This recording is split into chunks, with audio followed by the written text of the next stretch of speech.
Hello guys, welcome back to architecture opinion. कि इस video में हम जिस टॉपिक के बारे में बात करेंगे वो है कंसेप्ट। अगर कंसेप्ट की हम डेफिनेशन देखें तो कंसेप्ट हमें कहता है कि जो इनिशियल थॉट्स आपके माइंड में आती है, इनिशियल थॉट्स आपके माइंड में किसी भी चीज़ को डिज़ाइन करते वक्त आती है, उसे कंसेप्ट बोलते हैं। तो बेसिकली कहने का मतलब है कि जो आप थॉट प्रोसेस यूज़ करते हैं उसे कंसेप्ट बोलते हैं।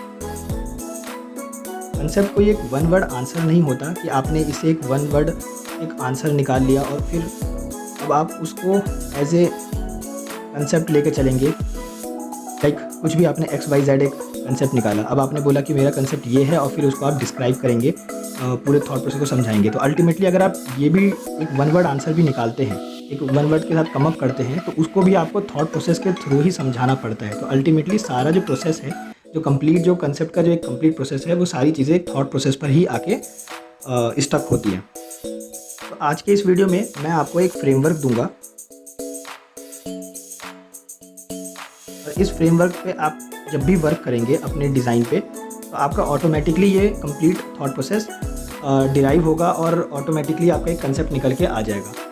अब सबसे पहले मैं ये चीज़ क्लियर कर दूं कि जो ये फ्रेमवर्क है, ये एक मेरा एक खुद का एक्सपीरियंस है। ऑफ कोर्स मैं आपको हर वीडियो में ये चीज़ बताता हूँ कि आर्किटेक्चर जो है उसमें सिर्फ आपको एक्सपीरियंस सिखाया जाता है। अगर आप अपनी फैकल्टीज़ के पास भी अपनी दो अलग अलग फैकल्टीज़ के पास अपनी डिज़ाइन लेके जाएंगे, तो दोनों अपने अलग अलग व्यूज़ और अपने अलग अलग एक्सपीरियंस को शेयर करते हैं, क्योंकि एक्चुअली में सारी जो चीज़ें आर्किटेक्चर में होती हैं वो एक्सपीरियंस पे होती हैं। तो मैं भी आज आपको अपने ही एक्सपीरियंस से एक फ्रेमवर्क डिराइव करके बताऊँगा, जिससे कि आप इस थॉट प्रोसेस पे वर्क कर पाएंगे और उससे एक कंसेप्ट आप निकाल पाएंगे। सबसे पहले मैं आपको अगर मेरे एक्सपीरियंस के अकॉर्डिंग बताऊं, तो मैं 2 से 3 स्टेजेस के फ्रेमवर्क पे वर्क करता हूं। Like stage 2, stage 3, stage 4, generally in पे मैं वर्क करता हूं। अगर मैं आपको स्टेज 1 बताऊं, तो स्टेज 1 में मैं जनरली कॉन्टेक्स्ट लेता हूं, और स्टेज 2 में मैं साइट स्टडी, स्टेज 3 में केस स्टडी, और स्टेज 4 की बात हम फिर कभी करेंगे बाद में, क्योंकि ये बहुत ज़्यादा एक लंबा प्रोसेस है। तो आज के इस वीडियो में हम बात करेंगे स्टेज 1 और स्टेज 2 की, ताकि आप एटलीस्ट एक कंसेप्ट को डिराइव कर पाए। जो मैं अपना एक्सपीरियंस शेयर करूँगा वो मैं अभी मेरा लास्ट एक प्रोजेक्ट है थीसिस, तो थीसिस का ही एक प्रोजेक्ट है जो मैंने बनाया था म्यूज़ियम, तो उसी का ही एक्सपीरियंस शेयर करूँगा कि कैसे मैंने इस फ्रेमवर्क से अपने कंसेप्ट को डिराइव किया था और कैसे आपका थॉट प्रोसेस क्लियर हो गया। अब सबसे पहली बात ये आती है कि हम कंसेप्ट सीखें क्यों, मीन्स क्या इंपॉर्टेंस है। क्योंकि बहुत सारे स्टूडेंट्स, आर्किटेक्चर स्टूडेंट्स जो हैं, वो उनका ये डाउट रहता है कि मार्केट में कंसेप्ट की प्रैक्टिस नहीं होती है या हमने जनरली नहीं देखी। एक्चुअली वो होता क्या है कि जब मैं आपसे बोलता हूँ कि हाउ आर यू, अब ये मैंने आपसे क्वेश्चन पूछा कि हाउ आर यू, मैंने आपसे पूछा और आपने इस चीज़ को सुना। इन दोनों ही प्रोसेस में आपके माइंड में ना मेरे माइंड में ये चीज़ आएगी कि ये एक सेंटेंस है। मीन्स अगर मैं आपको बताऊं तो ये एक सेंटेंस है, इसके अंदर 3 वर्ड्स हैं। लाइक एक वर्ड ये, 2 ये और 3 ये, तो 3 इसके अंदर वर्ड्स हैं और हर एक वर्ड में 3 लेटर्स हैं। टोटल 9 लेटर्स हो गए, 3 लेटर्स, 3 और 3 9 हो गए, तो टोटल 9 लेटर्स हैं। तो गाइस द थिंग इज कि आपके माइंड ने इस थॉट प्रोसेस पे वर्क नहीं किया। आपने बस, मैंने डायरेक्टली क्वेश्चन पूछा हाउ आर यू, और आपने सुना और आपने इसका आंसर दे दिया। कहने का मतलब है कि ना आपके माइंड ने इस थॉट प्रोसेस पे वर्क किया, ना मैंने थॉट प्रोसेस वर्क किया। बट अल्टीमेटली होता क्या है कि अगर आप यही सेम क्वेश्चन किसी फर्स्ट या फिर सेकंड क्लास के स्टूडेंट से पूछेंगे, तो उसको ये क्वेश्चन पूछने में बहुत ज़्यादा डिफ़िकल्टी होगी। डिफ़िकल्टी इसलिए क्योंकि उसके माइंड में अभी ABCD ही क्लियर है, अभी वो ABCD ही सीखा है। तो अभी उसके लिए अभी ये वर्ड्स बनाना, वर्ड्स क्रिएट करना और इतना फ्लुएंटली बोलना, चाहे वो हिंदी हो चाहे इंग्लिश हो, कुछ भी, तो वो उसके लिए भी डिफ़िकल्ट है। तो अल्टीमेटली होता क्या है कि आप कहीं ना कहीं जब आप इन चीज़ को यूज़ कर रहे हैं तो ABCD को ही यूज़ कर रहे होते हैं, कि ABCD से ही आपने एक 9 लेटर्स को जोड़ के 3 वर्ड्स बनाया और 3 वर्ड से आपने एक सेंटेंस बनाया।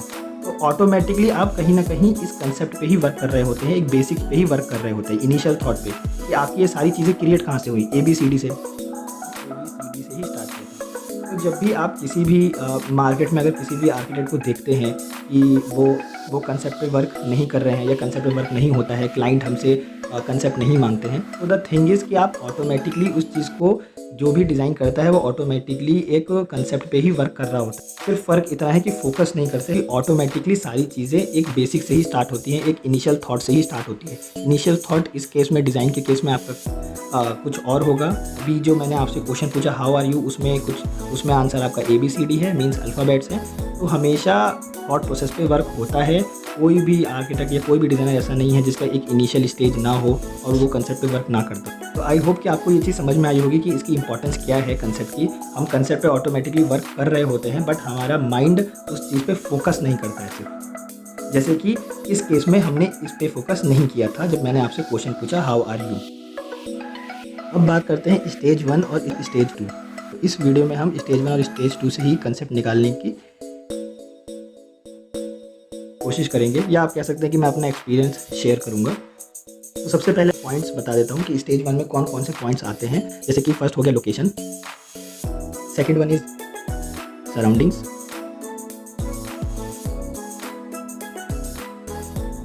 Third one is architecture style,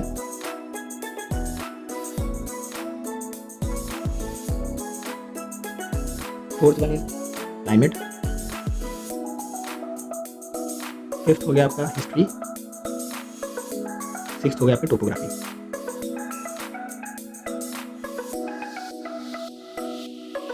तो गाइस आप नोटिस करेंगे कि ये सारे वर्ड्स ही आप जानते हैं, इन सारी चीज़ों पे वर्क करते हैं। बट मैंने आपसे क्या कहा, आप काम सारे करते हैं बट उस चीज़ पे फोकस नहीं करते। जो मैंने आपसे हाउ आर यू पूछा और उसमें जो 9 लेटर्स यूज़ हुए, उसमें 3 वर्ड्स यूज़ हुए, उसमें तब जाके एक सेंटेंस बना, तो उस पर सिर्फ फोकस नहीं करते हम। तो गाइस ये हो गया कंटेक्स्ट और ये आ गया साइट स्टडी।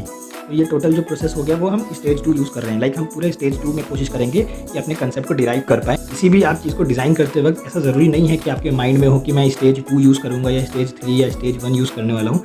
तो थिंग इज़ कि आप इन पे जब वर्क करना स्टार्ट करेंगे ना, तो ऑटोमेटिकली आपको पता चल जाएगा कि आपने किस स्टेज पे निकाला। तो इसलिए मैंने इसको खुद के सीखने के लिए मैंने इस पे ऐसे नाम रखा था कि स्टेज 1, स्टेज 2, स्टेज 3, ताकि मेरे लाइफ टाइम ये वर्ड्स भी याद रहें और इनके अंदर जो टॉपिक्स आते हैं, जो कैटेगरीज आ रही हैं, वो भी याद रहे। तो गाइस मेरा जो टॉपिक था, प्रोजेक्ट था, वो था वॉर मेमोरियल।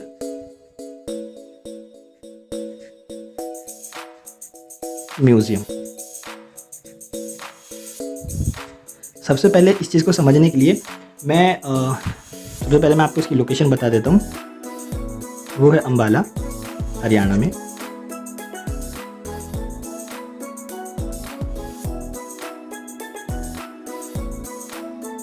अब हम इसके डेफिनेशन लिखेंगे कि एक्चुअली में वॉर मेमोरियल है क्या, उसके बारे में पहले समझते हैं कि वॉर मेमोरियल क्या है, क्या होता है म्यूज़ियम। तो उन चीज़ों को पहले एक अलग से इसकी डेफिनेशन लिख लेते हैं, क्योंकि ऑफ कोर्स हम थॉट प्रोसेस पे काम कर रहे हैं, तो कोई भी स्टेज को अगर स्किप ना करें तो ज़्यादा बेटर रहेगा। आप लोग ज़्यादा अंडरस्टैंड कर पाएंगे इस वीडियो को देख के। तो अगर मैं आपसे डेफिनेशन की बात करूँ,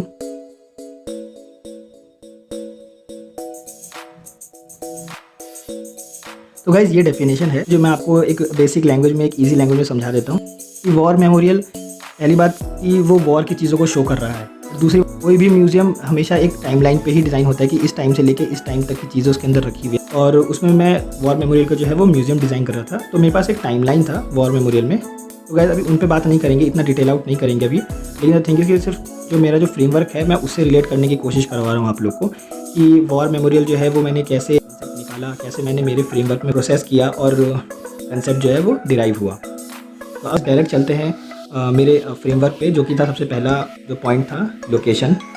तो गाइस इसमें इस फ्रेमवर्क के अकॉर्डिंग देखेंगे तो सबसे पहला जो पॉइंट है वो है लोकेशन। अब लोकेशन देखें तो मैंने आपको बताया कि हरियाणा में अंबाला एक सिटी है, वहाँ पे मेरी साइट है। तो बेसिकली अगर आप ये मान के चलते हैं कि अंबाला मेरी साइट ये है, इस सिटी के अंदर मेरी साइट है, और जो हरियाणा का जो मंच आप ये मान लीजिए कि ये पूरा रीजन है हरियाणा का। तो इनसे जो स्टेट्स जो टच हैं, अगर मेजर देखा जाए तो एक पंजाब है, इधर दिल्ली हो गया, और इस साइड थोड़ी दूर पे आप मान सकते हैं हिमाचल प्रदेश।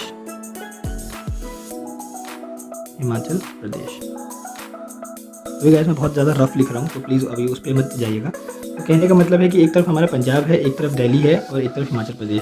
तो जो वॉर हुए हैं, जितने भी सेक्रीफाइसेस हुए हैं, वो सारे के सारे नॉर्थ रीजन के साइड में हुआ है।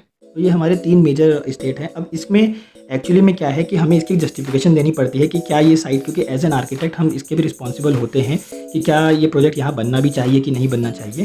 तो इसके अगर जस्टिफिकेशन की बात करेंगे कि हमने क्यों मैंने इसको इंट्रोड्यूस किया, तो दिल्ली इससे जस्ट मीन्स अप्रॉक्स अगर मैं बात करूँ तो 200 किलोमीटर है।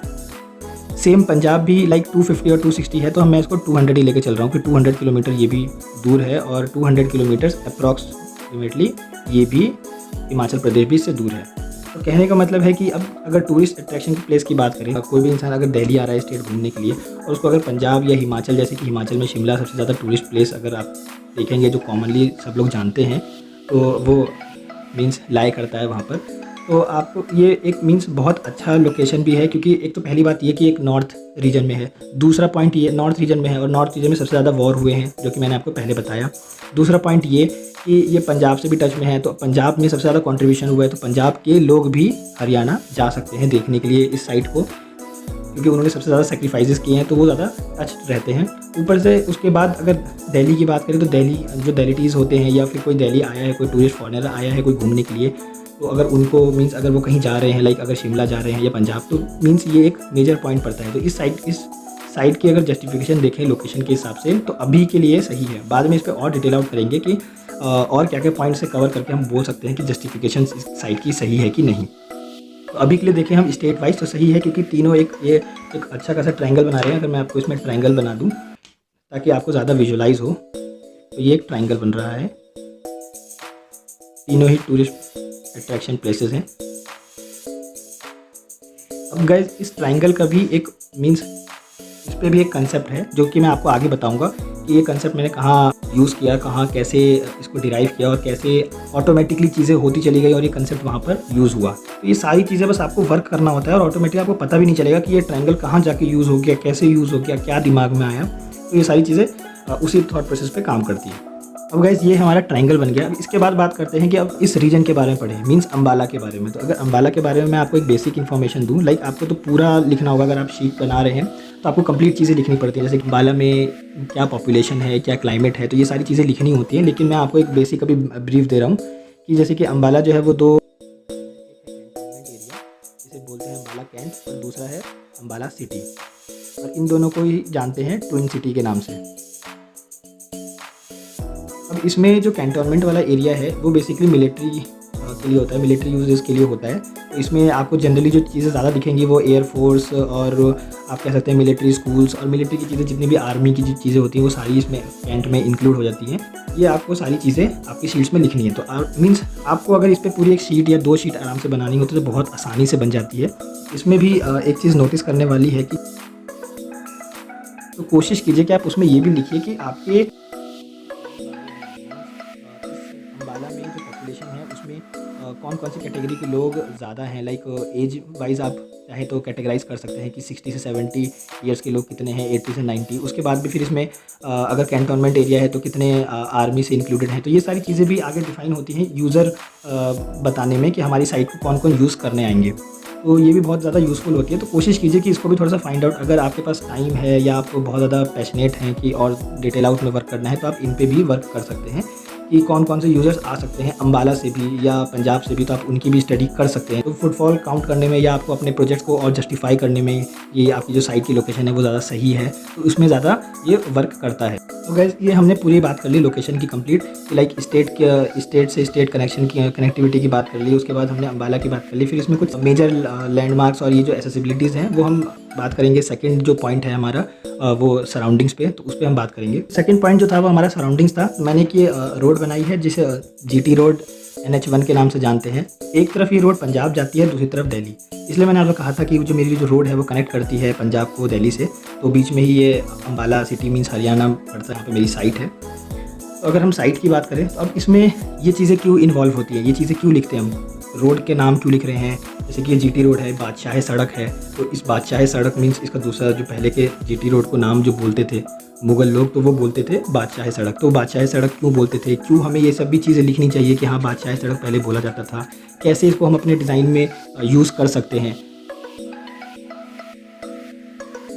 तो तो उन पे भी मैं आपको बताऊंगा कि कैसे आप यूज़ कर सकते हैं। NH1 से GT रोड से ये डिफाइन होता है कि जब आप इनकी स्टडी करेंगे कि NH1 क्या है, GT रोड क्या है और बादशाह सड़क क्यों बोला जाता था, लाइक पहले के टाइम पे जो मुगल्स हैं वो यूज़ कर रहे थे, क्या था, ये चीज़ें जब डिफाइन करते हैं साथ साथ में आपको पता चलता है मीटर्स या फिर 60 किलोमीटर। तो मेरे केस में 70 किलोमीटर था। ये 70 किलोमीटर की मीन्स एवरेज स्पीड पे इस पर चलती है NH1 हाईवे पे, वो भी इस लोकेशन से होते हुए।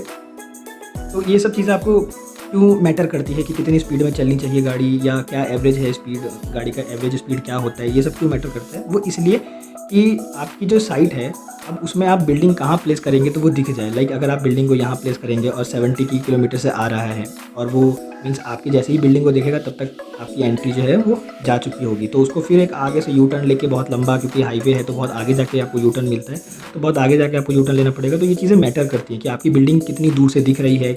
देखने के बाद अगर कोई प्लान नहीं भी कर रहा है लेकिन आपकी बिल्डिंग जो है वो थोड़ी आई कैची है और उनका इंटरेस्ट बन गया कि इस बिल्डिंग को देखा जाए, इन सब चीज़ों से एंट्री डिसाइड होती है, बिल्डिंग की प्लेसमेंट डिसाइड होती है, बिल्डिंग की ओरिएंटेशन इनसे भी डिसाइड होता है। लाइक हम क्लाइमेट से भी करते हैं और इनसे भी बिल्डिंग की प्लेसमेंट ओरिएंटेशन डिसाइड करते हैं। तो अगर मैं इस पॉइंट में अगर सराउंडिंग की बात करूँ तो यहाँ पे मेरी जो सराउंडिंग्स थी वो इस साइड पावर स्टेशन था, इस साइड जो है वो हाउसिंग थी और इस साइड एक छोटा सा पेट्रोल पंप था, लाइक 2-3 पेट्रोल पंप थे, और अपोजिट में मेरे रोड के अपोजिट में यहाँ पर एक वाटर बॉडी थी। अब गाइस वाटर बॉडी जो है एक बहुत मेजर रोल प्ले करती है डिज़ाइन करते वक्त, क्योंकि ये खुद में ही एक माइक्रो क्लाइमेट क्रिएट कर देती है। लाइक अगर इस पूरे सिटी का एक अलग क्लाइमेट है तो ये एक माइक्रो क्लाइमेट क्रिएट करती है, तो वहाँ पे चेंजेस थोड़े अलग होते हैं। कैसे माइक्रो क्लाइमेट वर्क करता है, कैसे मैं इसको अपने डिज़ाइन में यूज़ कर सकता हूँ, कैसे मैं इग्नोर कर सकता हूँ।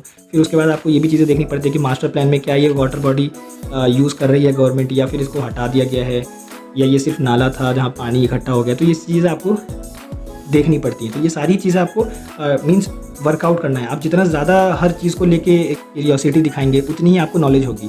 अब जैसे कि मैंने मेरे बादशाही सड़क क्यों पता किया, इस GT रोड को मीन्स क्या बोलते थे, क्यों GT रोड नाम है, क्यों लोग हर कोई GT रोड नाम जानता है। अब इस पॉइंट का मैं क्या करूँ, बादशाही सड़क का मैं क्या करूँ, मीन्स अब मैंने ये चीज़ जान ली। इसको भी आप डिराइव कर सकते हैं, जैसे कि फॉर एन एग्जांपल कि आपकी अगर लाइक बिल्डिंग की जो प्लेसमेंट है वो यहाँ पर है, जस्ट फॉर एन एग्जांपल, तो आपकी अगर कोई लाइक VIP आ रहा है, ठीक है, या कोई भी एक इंसान आ रहा है, आप जनरली मैंने मेरे केस में VIP को लिया था कि अगर VIP का ड्रॉप ऑफ हो रहा है यहाँ पर, तो उसकी कम से कम यहाँ से और यहाँ की जो मीन्स जो डिस्टेंस है जो उसको वॉक पे चलना है, तो वो एक रेड कारपेट पे चले, तो एक ग्रैंड फीलिंग आनी चाहिए। उसको ऐसा लगना चाहिए कि एक बादशाह चल रहा है, क्योंकि ऑफकोर्स वो इनाग्रेशन के लिए आ रहा है या फिर 26 जनवरी के लिए या कोई एक मेजर इवेंट्स के लिए आ रहे हैं, किसी भी चीज़ के लिए हो सकता है। तो जो VIP आ रहा है तो उसको ये फील आए, तो वो एक ये चीज़ ये कंसेप्ट यहाँ पर सिर्फ इतने से पार्ट में यूज़ हो पाए। तो गाइस आप चीज़ों को कहाँ कैसे यूज़ कर सकते हैं ये आपके ऊपर होता है कि कैसे आप मीन्स अगर आपने ये चीज़ को पढ़ा समझा कि बादशाह सड़क है। अब अगर गाइस कहने का मतलब है कि बादशाह सड़क अगर मैं नहीं भी पढ़ता तो भी तो ड्रॉप ऑफ देना पड़ता, ड्रॉप ऑफ यहाँ देना पड़ता और VIP यहाँ से यहाँ तक जाता, इतना 100 मीटर या 150 मीटर फिर भी वो चलता, तो इसमें इसकी क्या ज़रूरत पड़ी। तो गाइस इसकी इंपॉर्टेंस ये पड़ती है कि हम एक रिलेट कर पाते हैं, एक कंसेप्ट को बता पाते हैं कि हाँ हमारा जो अभी यूज़र जो है, जो हमारा जो अभी इस केस में यूज़र जो है वो VIP है, तो अगर वो एंट्री कर रहा है तो उसको इस टाइप की फीलिंग आएगी। तो जब आप ऐसे इतना डिफाइन होकर किसी चीज़ को इतना प्रिसाइज करके किसी चीज़ को बोलते हैं तो उस पर थोड़ा सा फोकस ज़्यादा पड़ता है। और ऑफ कोर्स ये जो हम कंसेप्ट निकाल रहे हैं पूरा एक थॉट प्रोसेस ही है, तो आप जितना ज़्यादा हो सके उतना डिटेल आउट कीजिए, हर चीज़ का वर्ड का मतलब समझिए, इसको क्यों ले रहे हैं, किस पॉइंट पर ले रहे हैं। तो ये सारी चीज़ें समझनी बहुत ज़्यादा ज़रूरी होती है कंसेप्ट को निकालने के लिए। फिर जैसे जैसे आप इस पर वर्कआउट करते जाएंगे, बढ़ते जाएंगे, एक टाइम के बाद आपको मीन्स आपका दिमाग जो है वो ऑटोमेटिकली वर्क करने लगेगा। जैसे कि मैंने आपसे क्वेश्चन पूछा था हाउ आर यू, तो वैसे ही सेम ये सारी चीज़ें होंगी वो आपको ऑटोमेटिकली वर्क करने लग जाएंगी। बट शुरू में आपको थोड़ा सा इस पर प्रैक्टिस करना पड़ता है, थोड़ा ज़्यादा सोचना पड़ता है, ज़्यादा रिसर्च करनी पड़ती है। तो गाइस अब डायरेक्ट बात करते हैं थर्ड पॉइंट की। थर्ड पॉइंट है हमारा आर्किटेक्चर स्टाइल।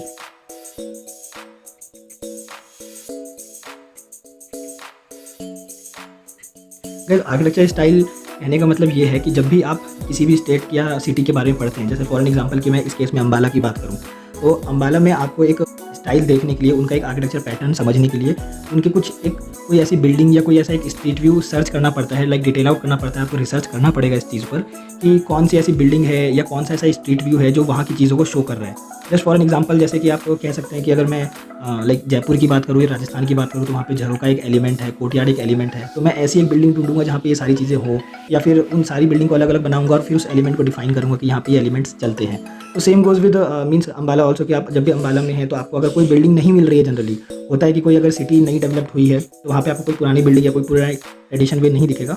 ऑल्दो अम्बाला में दिखने के चांसेस ज़्यादा थे क्योंकि वॉर के सिनारियो ज़्यादा हुए थे, पंजाब के साइड ज़्यादा हुए थे, तो वहाँ पे थोड़ी सी ट्रेडिशनल वे और आर्किटेक्चर एलिमेंट्स को ज़्यादा यूज़ किया जाता था। जैसे कि अम्बाला में जो मेन इन्फ्लुएंस था वो ब्रिटिश का था, तो आपको वहाँ पे ज़्यादातर जो कॉलोनीज़ या इन सब के दिखेंगे, मीन्स एलिमेंट्स दिखेंगे, वो ब्रिटिश आर्किटेक्चर आप कह सकते हैं कि वो ज़्यादा दिखता था वहाँ पर। नॉर्मली एक शीट पे ऐसे 2-3 आप कह सकते हैं कि बॉक्स बना लीजिए पूरे शीट पे, और उसमें आप एक अलग-अलग ना एलिमेंट को डिज़ाइन कर लीजिए। अगर आपको कोई एक बिल्डिंग में सारे एलिमेंट्स नहीं दिख रहे, तो आप जैसे मान लीजिए इसमें आपने एक स्ट्रीट व्यू स्ट्रीट व्यू आपने एक बना लिया कि मेरा स्ट्रीट व्यू है, यहाँ पे मेरी एक बिल्डिंग है जिसमें कि अम्बाला के बारे में दिख रहा है। तो अब गाइस अभी प्लीज़ मेरे स्केचिंग में जाइएगा, मैं आपको बस जल्दी समझाना चाह रहा हूँ। तो जैसे कि मान लीजिए कि एक आपने एक यहाँ पे डोम बना दिया, और यहाँ पे तो कहने का मतलब आप एक स्ट्रीट व्यू क्रिएट कर रहे हैं यहाँ पे फिर एक बिल्डिंग है जिसमें कि आपने एक एलिमेंट दिखा दिया कि भाई ये मेरी विंडो है, यहाँ पर ज़्यादा यूज़ होती है, फिर यहाँ पे ये एक आर्चेज़ हैं जो ज़्यादा यूज़ होते हैं, तो वो आप पूरी एक बिल्डिंग बनाएंगे। और अगर आपको लगता है कि लाइक आपकी स्केचिंग उतनी अच्छी नहीं है, या कुछ भी है, अगर आपको लग रहा है कि प्रेजेंटेशन आपको थोड़े दूसरे वे में दिखाना है, तो आप फोटोज़ लगा सकते हैं, लाइक उस बिल्डिंग की फोटोज़ लगा लीजिए कम्प्लीटली। फिर उसमें ना आप हाईलाइटर से या मीन्स पेंसिल से मार्क कर लीजिए कि ये जो है ये एलिमेंट है इसका, तो कहने का मतलब आप उनको हाईलाइट कर सकते हैं। तो ये पूरी जो एक आर्किटेक्चर स्टाइल पे पूरी कंप्लीट आपकी 1 से 2 शीट बहुत आराम से बन जाएगी, क्योंकि एलिमेंट्स बहुत ज़्यादा होते हैं। तो आपको जितना आपको लगता है उतना आप दिखाने की कोशिश करेंगे, उतने आप इमेजेस लगाएंगे या उतने आप स्केचेस करेंगे। प्रेफरेंस यही रहता है कि स्केचेस करेंगे तो ज़्यादा आपका हाथ बैठेगा, लेकिन फिर भी ठीक है, वो आपके प्रेजेंटेशन और आपके अंडरस्टैंडिंग की बात है। तो गाइस ये फिर हमने एक टॉपिक कवर किया। तो जनरली मोस्ट केसेस में क्या होता है कि अगर आप जब आर्किटेक्चर स्टाइल जब आप ये वाली शीट बनाएंगे और इस पर वर्कआउट करेंगे, मीन्स इस पर ज़्यादा डिटेल आउट करना होता है, मैंने बहुत बेसिक में बताया, बट आप जब इस पर वर्कआउट करेंगे तो मोस्टली केसेस में आपका कंसेप्ट जो है ना वो यहीं पर ही डिराइव हो जाएगा कि आपको किस तरीके की बिल्डिंग बनानी है, इनसे इन्फ्लुएंस होकर बनानी है या इनके अपोजिट में बनानी है, इनको अपोज करते हुए बनानी है। तो वो आपका जनरली आधे से ज़्यादा कंसेप्ट जो है वो यहीं पर क्लियर हो जाएगा कि आपकी बिल्डिंग कैसे दिखने वाली है, वो आपको विजुअलाइज होना स्टार्ट हो जाएगा, क्योंकि यहाँ पे आप बहुत सारे बिल्डिंग्स के एलिमेंट्स पढ़ चुके होंगे, बहुत सारे बिल्डिंग के बारे में पढ़ चुके होंगे। तो मैंने जब ये चीज़ बनाई थी तो मेरे को यहाँ पे कोई भी एक आर्किटेक्चर स्टाइल पे मीन्स कंसेप्ट नहीं डिराइव हुआ था, तो फिर मैं 4th पॉइंट पे गया था, फिर 4th 5th ऐसे ही चलते रह जाएंगे जब तक आपका कंसेप्ट नहीं डिराइव हो जाए। 4th पॉइंट है वो है क्लाइमेट। तो मोस्टली केसेस में क्या होता है कि आप क्लाइमेट को जो है वो मीन्स सराउंडिंग्स में, साइट सराउंडिंग्स में या साइट एनालिसिस करते वक्त ही यूज़ कर लेते हैं या उसको शो कर देते हैं। तो जनरली जो स्टूडेंट्स जो यूज़ करते हैं वो ऐसे है कि अगर मान लीजिए मेरी साइट यहाँ है और मैंने अगर ये एक मेरी साइट थी वो कुछ इस तरीके से है, तो हम एक पाथवे दिखा देते हैं, यहाँ पे वेस्ट लिख लिया, यहाँ पे ईस्ट लिख दिया, यहाँ से विंड जो प्रोमिनेंट विंड होती है, जो मेजर विंड्स हैं वो यहाँ से आ रही है, तो वो चीज़ें हम दिखा देते हैं। उसके बाद हम क्या करते हैं, मैक्सिमम हम यहाँ पर एक पॉइंट लिख लेते हैं कि मैक्सिमम टेम्परेचर कितना है, यहाँ पर मिनिमम टेम्परेचर कितना है, रेनफॉल कितना होता है, ये सब चीज़ें लिख लेते हैं। बट एक चीज़ जो मिस आउट करते हैं वो यहाँ पर अगेन कि हम फोकस नहीं करते कि आपने कभी सोचा है कि मैक्सिमम टेम्परेचर से हम क्या लेंगे अपने डिज़ाइन में। अगर मैक्सिमम टेम्परेचर एक जगह पर किसी एक स्टेट में 50 है, किसी में 70 है, लाइक 70 नहीं होता है, आप मान लीजिए 20 है, 20 डिग्री सेल्सियस है, 20 डिग्री सेल्सियस सॉरी, तो क्या डिफरेंस है, लाइक हम क्यों लिखते हैं मैक्सिमम मिनिमम क्यों लिख रहे हैं। तो ये जो पॉइंट है रेनफॉल, इससे हम क्या डिराइव कर रहे हैं, लाइक अगर रेनफॉल ज़्यादा है या कम हो रहा है उस जगह पे तो उससे क्या होगा, मीन्स हम ये पॉइंट्स क्यों लिखते हैं। द थिंग इज़ कि हम ये चीज़ क्लियर आउट नहीं कर पाते, चीज़ समझ नहीं पाते। क्लाइमेट में हम अगर सिर्फ इतना ही दिखा दें, क्योंकि जनरली हम क्या करते हैं बिल्डिंग के ओरिएंटेशंस और बिल्डिंग के जो लेवल्स होते हैं वो सिर्फ इन 2 चीज़ों से ही डिसाइड कर लेते हैं, एक तो विंड और दूसरा सन पाथ से। क्योंकि अगर सन पाथ आपका नॉर्थ फेसिंग हाउस है तो आप क्या करेंगे, साउथ साइड में पेड़ लगा देंगे। विंड यहाँ पर है तो आप बिल्डिंग के ओरिएंटेशन को कुछ इस तरीके से रखेंगे ताकि आपकी विंड जो है ना एक इधर निकले और एक इधर निकले, मीन्स आप पूरी बिल्डिंग जो है वो ज़्यादा एयरी फील करे। इसलिए तो हम खाली इन 2 को ही यूज़ कर पाते हैं एज ए क्लाइमेट में। अगर बात करेंगे क्लाइमेटोलॉजी में तो पूरा एक सब्जेक्ट होता है बेसिकली क्लाइमेटोलॉजी, तो उस पर हमें ज़्यादा डिटेल आउट में पढ़ना चाहिए कि हम क्यों पढ़ते हैं, रेनफॉल के बारे में क्यों हैं। क्योंकि एक वर्ड सुना होगा आपने प्लिंथ।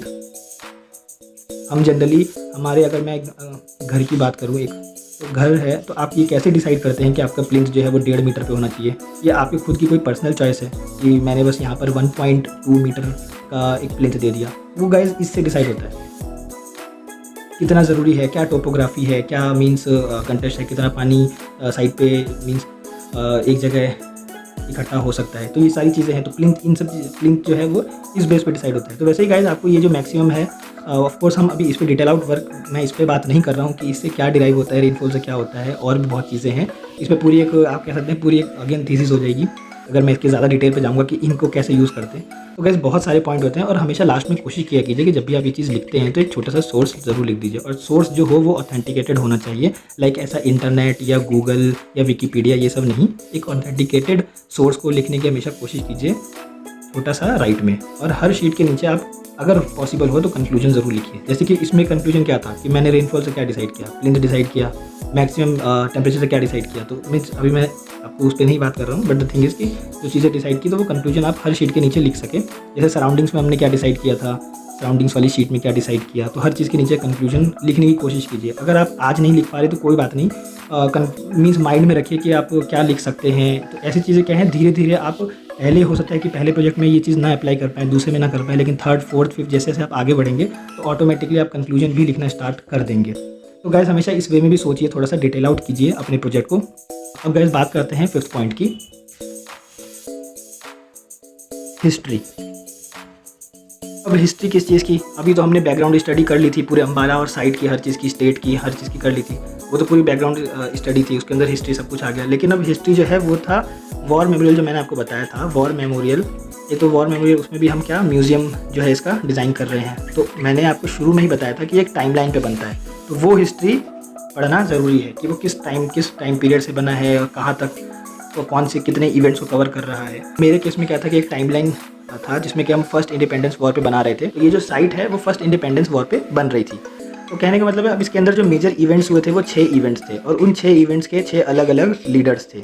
तो जो मैंने जो कंक्लूजन निकाला था वो ये था कि इसमें 6 इवेंट्स हुए थे और उन 6 इवेंट्स में 6 अलग अलग लीडर्स थे। लाइक लीडर किसी में 2 थे, किसी में 3 थे। अब इसमें जो मैंने लास्ट में जो कंक्लूजन निकाला था वो ये था कि जो फर्स्ट इंडिपेंडेंस वॉर की जो वॉर हुआ था, फर्स्ट इंडिपेंडेंस जो वॉर हुआ था वो अनसक्सेसफुल रहा था। अनसक्सेसफुल का रीज़न है, फिर मैंने उस रीज़न को जानने की कोशिश की। अब क्यों कोशिश की, क्योंकि मैं हिस्ट्री पढ़ रहा हूँ, तो जितना ज़्यादा मैं अपने पॉइंट्स को क्लियर रखूँगा उतना ज़्यादा बेटर होगा, बेटर अंडरस्टैंडिंग होगी मेरी डिज़ाइन। इनका जो मेन जो रीज़न सबसे बड़ा निकल के आया था वो ये था कि जो सारे ही लीडर्स थे वो अपने अपने टाइमलाइन पे उन्होंने अपने अपने सेक्रीफाइसेस किए थे, बट कोई एक डायरेक्शन नहीं था। लाइक अगर डायरेक्शन होता कि हमें आज़ादी चाहिए, बस ये था कि मीन्स इस लीडर को यहाँ पर इशू हो रहा है तो उन्होंने आवाज़ उठानी स्टार्ट कर दी। तो ऐसे ही हर एक लीडर ने किया था, तो कोई एक डायरेक्शन नहीं था कि जैसे कि हमें फ्रीडम चाहिए। तो अगर ऐसा कोई डायरेक्शन होता तो माइट भी ये बहुत मीन्स सक्सेसफुल हो सकता था। लेकिन इसके बाद जब सेकेंड वॉर हुआ, तो अगेन मैं उस पर बात नहीं करूँगा सेकेंड वॉर वो जीते कि हारे वो जो भी था, लेकिन जब सेकेंड वॉर हुआ तो उसमें बहुत ज़्यादा इंप्रूवमेंट थी और वो डायरेक्शनल था। तो ये अब बात ये उठती है कि फर्स्ट वॉर पे फिर बनाने की ज़रूरत क्या है, सेकंड वॉर पे क्यों नहीं, इंपॉर्टेंस सेकंड वॉर पे क्यों नहीं दी गई। सबसे पहला तो ये कि फर्स्ट वॉर में जो जितने भी स्टेट्स ने पार्टिसिपेट किया था उसमें एक हरियाणा भी था, और हरियाणा ने मेजर रोल प्ले किया था। तो पहले तो वो इसलिए बना रही थी साइट को, इस प्रोजेक्ट को अपने साइट पर। तो ये भी एक जस्टिफिकेशन है, जो कि मैंने आपको शुरू में बोलता कि हम जस्टिफिकेशन धीरे धीरे आगे क्लियर आउट करते जाएंगे। तो ये भी एक जस्टिफिकेशन है कि वहाँ पर साइट क्यों है। उसके बाद जो दूसरा पॉइंट है वो ये है कि जब इन्होंने सेक्रीफाइस किया ना, तो उसके बाद कॉमन पीपल्स उन्होंने भी अपनी आवाज़ उठानी स्टार्ट कर दी, और अब उनको भी रियलाइज़ होना स्टार्ट हुआ कि हाँ हमें भी फ्रीडम चाहिए। अब जो सेकंड वॉर हुआ था वो डायरेक्शनल था, उन्हें पता था कि अब वो किस लिए लड़ रहे हैं। तो ये सब किसकी वजह से हुआ था, ये फर्स्ट वॉर की वजह से अनसक्सेसफुल हुआ, इसलिए ये सक्सेसफुल था। ठीक है, तो अब इसमें जो मैंने जब इस चीज़ को ऐसे फ्लो चार्ट पे बनाया था कि लाइक ये अनसक्सेसफुल है और उसका जो रिएक्शन जो अब जो निकला वो काफ़ी डायरेक्शनल था, और उसके बाद जो सेकंड वॉर था, तो जब मैंने इस चीज़ में अब बताऊंगा कि कैसे गाइड या फिर आपकी फैकल्टी कैसे हेल्प करती है। तो जब मैंने ये चीज़ पॉइंट डिस्कस की तो मैं अभी अभी 6 पॉइंट पे जाता, 7 पॉइंट पे जाता, फिर एक कंसेप्ट निकलता। तो जब मैंने ये चीज़ डिस्कस की कि मीन्स मैंने ये पूरी स्टडी की है, like first point, second point, third point, और अब मैं इतने डिटेल आउट पे जा चुका हूँ। तो जब हम यहाँ पर जब मैं मेरे फैकल्टी से बैठ कर डिस्कस कर रहे थे तो मैंने एक पॉइंट रखा था कि मैम क्या इसको एक ऐसे कंसेप्ट ले सकते हैं क्या, क्योंकि ये अनसक्सेसफुल था तो ये एक मेजर रोल प्ले कर रही है, क्योंकि अल्टीमेटली हमारा जो एम जो गोल था इस वॉर का वो एक अनसक्सेसफुल रहा था। तो वहाँ पर जो मेरी गाइड थी उन्होंने मेरे को मीन्स गाइड किया और इसको थोड़ा प्रिसाइज़ किया और अगेन इसको डायरेक्शन दिया। उसमें उन्होंने एक वर्ड को निकाल के दिया, वो था अपराइजिंग। तो गाइज कहने का मतलब है कि एकेडमिक्स आपका अब यूज़ आता है। जब आप इतनी स्टडी करते हैं ना, जब 10 शीट 20 शीट बनाते हैं तब जाके एकेडमिक्स आपका यूज़ आता है। ऐसा नहीं है कि आप शुरू से ही मीन्स फैकल्टीज़ आपके साथ बैठी रहे और आपको शुरू से समझाए। कहने का मतलब है उनको अपना एक्सपीरियंस शेयर करना होता है। तो जैसे कि मेरी फैकल्टी जो मेरी गाइड थी, उन्होंने जब ये चीज़ों को देखा, इतना थॉट प्रोसेस देखा, तो फिर उन्होंने अपना इनपुट दिया। तो वो क्या था, अपराइजिंग। तो अब उनको भी अपराइजिंग कैसे दिमाग में आया, क्योंकि जब मैंने उनको इतना डिटेल आउट में थॉट प्रोसेस बताया तो वो भी उस चीज़ को फील कर रही थी। ऐसा था कि क्या कहते हैं कि इस टाइमलाइन में ये लड़ाई हुई, ये इन लीडर्स की वजह से अनसक्सेसफुल रहा, ये डायरेक्शनल नहीं था, फिर मेरी साइड जो है वो यहाँ पर है, उसकी जस्टिफिकेशन ये है। तो अब वो कनेक्ट कर पाती हैं, क्योंकि उनको भी तो अब अम्बाला के बारे में नहीं पता है।